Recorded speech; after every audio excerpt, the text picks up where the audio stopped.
आज हम what if season 1 के एपिसोड 3 को एक्सप्लेन करेंगे। एपिसोड की शुरुआत में हमें निक फ्यूरी और नताशा को दिखाया जाता है जो कि एवेंजर्स की टीम बनाने के बारे में बात कर रहे होते हैं। जिसके बाद निक फ्यूरी टोनी को नीचे बुला लेता है बात करने के लिए। तो टोनी उससे कहता है मैंने तुमसे कहा था मैं तुम्हारे ये बैंड ज्वाइन नहीं करूंगा। फिर निक फ्यूरी उससे कहता है तुम एक प्रॉब्लम बन चुके हो जिससे मुझे डील करनी है। तभी वहाँ नताशा आके टोनी के गले में इंजेक्शन लगा देती है और निक फ्यूरी कहता है ये इंजेक्शन तुम्हारी बीमारी का परमानेंट इलाज नहीं है। ये सब बातें टोनी को बता ही रहे होते हैं। तभी टोनी की हालत खराब हो जाती है और वो मर जाता है। फिर वॉचर हमें सभी एवेंजर्स के बारे में बताता है जिनके साथ 3-4 हफ्ते में बहुत सारी घटनाएं घटी और आगे चल के वे सभी मिलके एक बेहतरीन टीम बन गए। पर इस यूनिवर्स में थोड़ा अलग हुआ। इसके बाद हम म्योनिर को देखते हैं जो कि थॉर अनवर्दी हुआ था तो उसके साथ आया था और फिल कोल्सन इसके बारे में निक फ्यूरी को बता देता है। फिर हम नताशा को देखते हैं जिसे टोनी स्टार्क के कत्ल के इल्जाम में पकड़ के ले जा रहे होते हैं और बीच में निक फ्यूरी उससे बात करने लग जाता है। तो नताशा उससे कहती है वो मैं नहीं थी। तो निक फ्यूरी उससे कहता है मुझे पता है और उसे हथियार देते हुए उससे कहता है किसी ने एंटीडोट के साथ छेड़खानी की है और नताशा को इसका पता लगाने के लिए कह देता है। इसके बाद वे नताशा को पकड़ के ले जा रहे होते हैं। तभी नताशा खुद को खोल लेती है और उन सभी से फाइट करके वहाँ से भाग जाती है। इसके बाद हम निक फ्यूरी और होकाई को देखते हैं। होकाई निक फ्यूरी से कहता है ये यहाँ का नहीं है और इसे यहाँ से कोई उठा भी नहीं पा रहा। तो निक फ्यूरी कहता है जब कोई पावरफुल चीज खो जाती है तो उसे ढूंढने के लिए कोई न कोई आता है। फिर हम थॉर को देखते हैं जो कि म्योनिर को लेने के लिए आ जाता है और सभी गार्ड्स को मार रहा होता है। उनमें से एक घायल गार्ड को फिल कोल्सन देख लेता है और अलार्म चालू कर देता है। फिर फिल कोल्सन थॉर को देखता है लड़ते हुए और उसके बारे में निक फ्यूरी को बताता है और होकाई ऊपर से थॉर पे निशाना लगाए हुए होता है। जिसके बाद थॉर हैमर को लेने के लिए वहाँ जाता है। निक फ्यूरी होकाई को कुछ देर रुकने को बोलता है पर होकाई से तीर छूट जाता है और वो थॉर को जाके लग जाता है जिससे थॉर वहीं मर जाता है और थॉर को मारने के जुर्म में होकाई को एक जगह कैद कर लेते हैं। पर अभी भी होकाई को कुछ भी समझ में नहीं आ रहा होता है कि ये सब हुआ कैसे। फिर फिल कोल्सन कहता है ये सब हो क्या रहा है, पहले स्टार्क और अब ये। जिसके बाद निक फ्यूरी होकाई से बात करने के लिए जाता है और उसे चेक करता है तो होकाई मर चुका होता है। फिर फिल कोल्सन निक फ्यूरी से कहता है होकाई एक निगरानी वाली सेल में था, वहाँ कोई जहर आने का भी रास्ता नहीं है, ये सब हुआ कैसे। और फिर थॉर के पास जाके फिल कोल्सन कहता है अभी हमें इसके बारे में कुछ पता नहीं चला। इसके बाद हम नताशा को देखते हैं जो कि डॉक्टर रॉस से मिलने के लिए जाती है और उससे कहती है मैं यहाँ हरे आदमी के लिए नहीं हूँ, मैं टोनी स्टार्क के लिए हूँ, लगता है उसे किसी ने मारा है। जिसके बाद नताशा उसे इंजेक्टर दे देती है उसकी जांच करने के लिए। तो डॉक्टर रॉस उसे बताती है तुम्हारा इंजेक्टर साफ है। तो नताशा उसमें देखते हुए कहती है तो उसे किसने मारा। जिसपे डॉक्टर रॉस उसे बताती है जो भी था बायोलॉजिकल नहीं था बल्कि तुम्हारा एंटीडोट तो बाहर ही नहीं निकला था। इस सुई से लगता है कि इसमें से कोई छोटी सी चीज निकली थी। जिसके बारे में नताशा उससे बात कर रही होती है तभी उसे निक फ्यूरी का कॉल आता है और निक फ्यूरी उसे बताता है कि वाटर नहीं रहा। ये सुन के नताशा बहुत उदास हो जाती है। फिर निक फ्यूरी कहता है ऐसा लगता है कि ये सब मर्डर कनेक्टेड है, कोई हम जिन एवेंजर्स को बनाना चाहते हैं उन्हें कोई मारना चाहता है। और फिर निक फ्यूरी नताशा को बताता है कि एवेंजर्स में कौन कौन शामिल थे।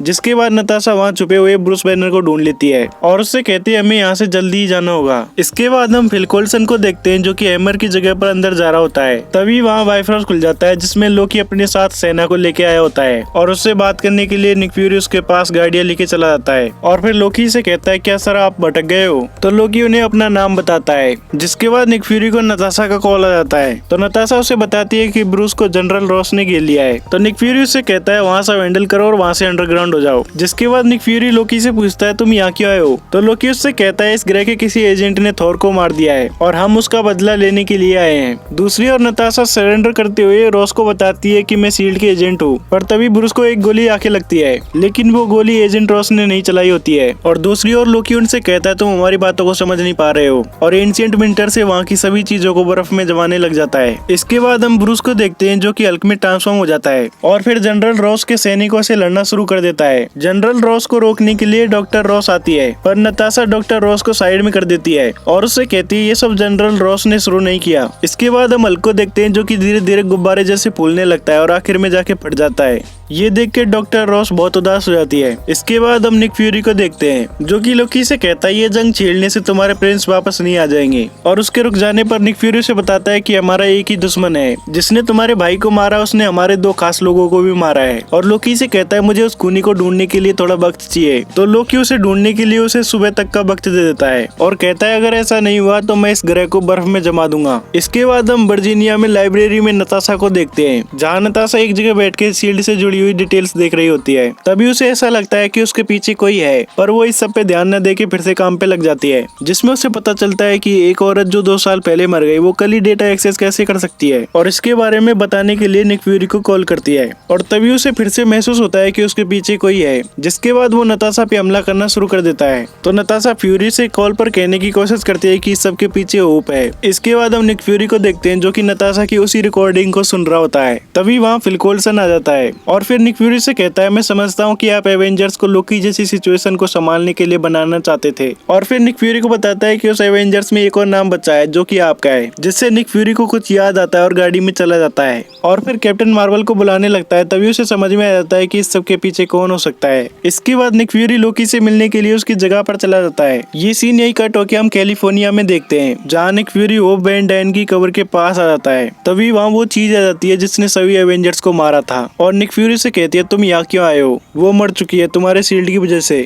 जिसके बाद वो मास्क हटाता है तो हमें पता लगता है कि वो हैंक पिम है, होप वैन डायन के पिता। जिसके बाद निक फ्यूरी से अपनी बातों से भड़काना शुरू कर देता है। एम्पिंग निक फ्यूरी से कहता है, तुम्हें तो ये भी नहीं पता कि उसकी माँ कैसे मरी थी यही शील्ड के काम करते हुए। तो निक फ्यूरी कहता है, क्या इसलिए तुम्हें उन्होंने परमिशन दे दी ये सब मर्डर करने के लिए? जिसके बाद एम्पिंग बताता है कि उसने कैसे सभी को एक एक करके मारा। तो निक फ्यूरी पूछता है, तुमने थॉर को कैसे मारा? जिसपे एम्पिंग उसे बताता है कि मैंने गोल्डीलॉक्स उसके दिल में फिट किए थे और उसे मैंने झूठा दिलासा दिया। जिसके बाद एम्पिंग छोटा होकर निक फ्यूरी को मारने के लिए जाता है, पर निक फ्यूरी उसे मार के नीचे गिरा देता है। जिसके बाद एंगपिंग उसे दोबारा लड़ने के लिए जाता है तो निक फ्यूरी के बहुत सारे रूप उसके चारों तरफ हो जाते हैं। एंगपिंग को कुछ भी समझ में नहीं आ रहा होता है कि ये सब चल क्या रहा है। इसके बाद में हमें पता लगता है कि ये तो लोकी होता है जो निक फ्यूरी का रूप ले लेता है, क्योंकि निक फ्यूरी लोकी से मदद मांगने के लिए गया था। इसके बाद वहाँ निक फ्यूरी भी आ जाता है और उससे कहता है, हम एवेंजर्स को इसलिए बनाना चाहते थे ताकि अर्थ को तुम जैसे लोगों से बचा सके। जिसके बाद उसे बताता है कि होप वैन डायन कभी बुलाई नहीं जाएगी। जिसके बाद वहाँ एस्गार्डियन सेना आके उसे अपने साथ ले जाती है। तो निक फ्यूरी लोकी से कहता है, वह थोड़ा उठाओ और अपने ग्रह पर वापस लौट जाओ। तो लोकी हंसते हुए कहता है, मैं सोच रहा था कि यहाँ पर मैं कुछ वक्त और रुक जाऊँ। जिसके बाद लोकी यूनाइटेड नेशन न्यूयॉर्क में जाके सभी से कहता है,